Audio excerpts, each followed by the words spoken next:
building between the North Tower and Building 7 suffered a giant gouge in its roof and severe fires. Neither Building 5 or 6 suffered global collapse. Neither did the Deutsche Bank building, which stands to this day and is currently being demolished beam by beam. Neither did the Millennium Hotel across the street. Building 7 burns over a number of floors and suffers structural damage to its south face before collapsing completely to the ground. Did anything occur inside the building that might cause a collapse? We started walking down the stairs. We made it to the 8th floor. Big explosion. Blew us back into the 8th floor. And I turned to Hesh. I said, "This is it. We're dead. We're not going to make it out of here." And we have Frank Ucciotto back on the phone with us, Brenda, with some New York City officials. Frank, go ahead. That's right. I'm standing here right now just off Broadway by City Hall with Michael Hess, who is the city's corporation counsel. Mr. Hess, you were trapped in, I believe, 7 World Trade Center. Go ahead, sir.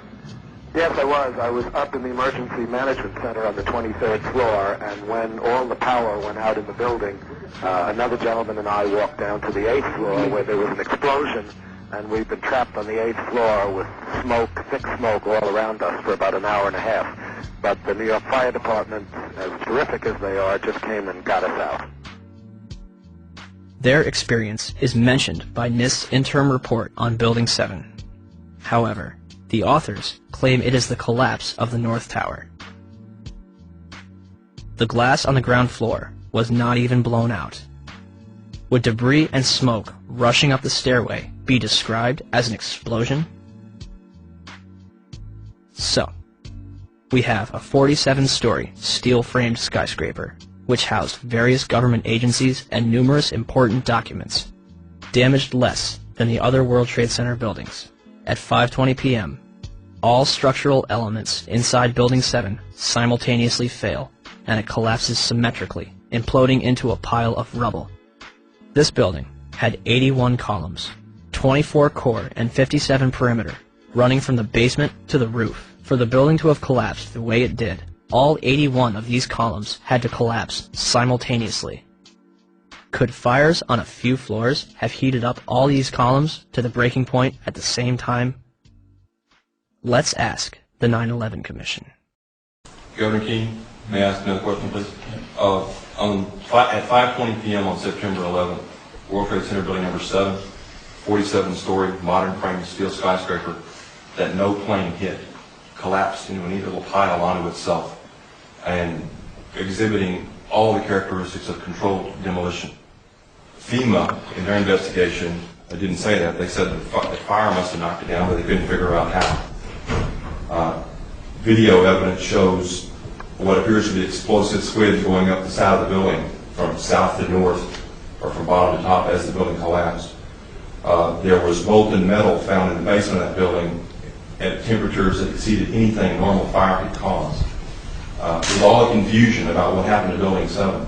Why is there not a word about the collapse of that building in the 911 Commission report? We didn't see any evidence of the kind of thing you're talking about. We thought that was part of the tragedy of 9/11. There was no evidence later on. There was not a lot of loss of life in that building. And it was not part of our report. Not part of the report. Thank you. So for the 9/11 Commission to totally ignore that, I think is unconscionable and shows that they did not do a thorough job. Did Building 7 collapse because of damage from the falling North Tower? Or was it also a controlled demolition? Die moesten het doen terwijl het binnen nog brandde.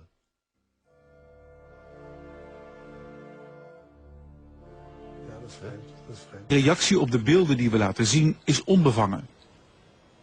Zie je vanaf boven gaan? Nee, je gaat vanaf onder. Die gaat vanaf onder, ja. Toch? Ja. Ze hebben gewoon kolommen weggeblazen. Er is nagesprongen. Dit valt anders dan het World Trade Center. Vind je niet dan? Ja, je ziet het, de onderste verdiepingen gaan eerst. Ja, en de rest zakt er gewoon in. Dus dit is controlled demolition. Zeker weten. Zeker weten. Er is nagesprongen. Dit is in opdracht gebeurd. Dat heeft een team gedaan van experts. Maar dit is ook op 11 september gebeurd. Dezelfde dag? Dezelfde dag. Dezelfde dag? Weet je dat zeker? Ja.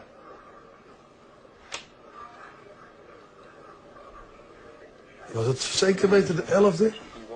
Kan geen waar zijn. 7 uur nadat de World Trade Center naar beneden viel. Ja? Hebben ze hard gewerkt.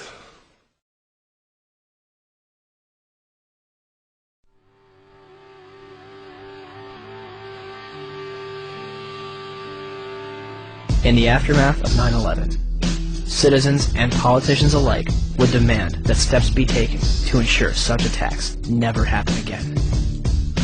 In late January 2002, Senate Majority Leader Tom Daschle receives calls from both President Bush and Vice President Dick Cheney, urging him to limit the investigation to the House and Senate committees.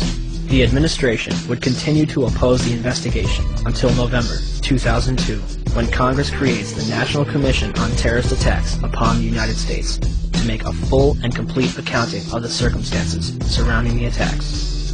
Democratic leaders concede several aspects after the White House threatens to create the commission by executive order, giving themselves considerable control. President Bush officially signs it into law November 27, 2002, and names Henry Kissinger as chairman of the 9/11 Commission. The Chicago Tribune puts it best. Kissinger is known more for keeping secrets from the American public than telling the truth. On December 13, 2002, Kissinger resigns from the 9/11 Commission, due mostly to a congressional demand that he disclose his private business clients.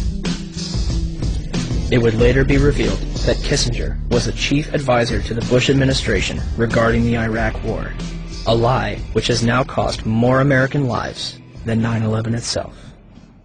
Thomas Kean and Lee Hamilton are named as chairman and vice chairman of the 9/11 Commission. By December 16, 2002, the 10 initial members of the 9/11 Commission have been appointed.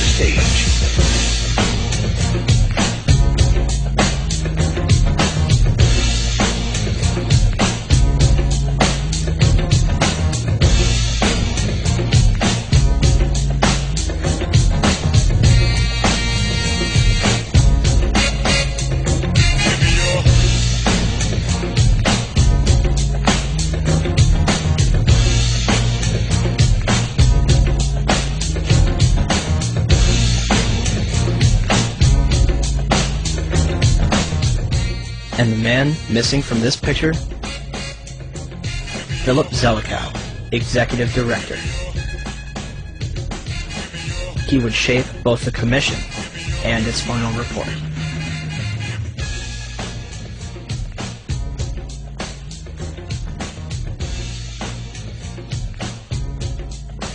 The 9/11 Commission begins its investigation with a time frame of 18 months and a starting budget of $3 million.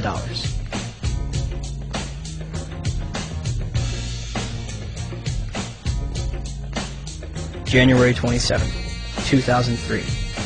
The 9/11 Commission holds its first hearing in Washington, D.C. Vice Chairman Lee Hamilton will claim a few days later, "We're not interested in trying to assess blame. We do not consider that part of the Commission's responsibility." March 26, 2003.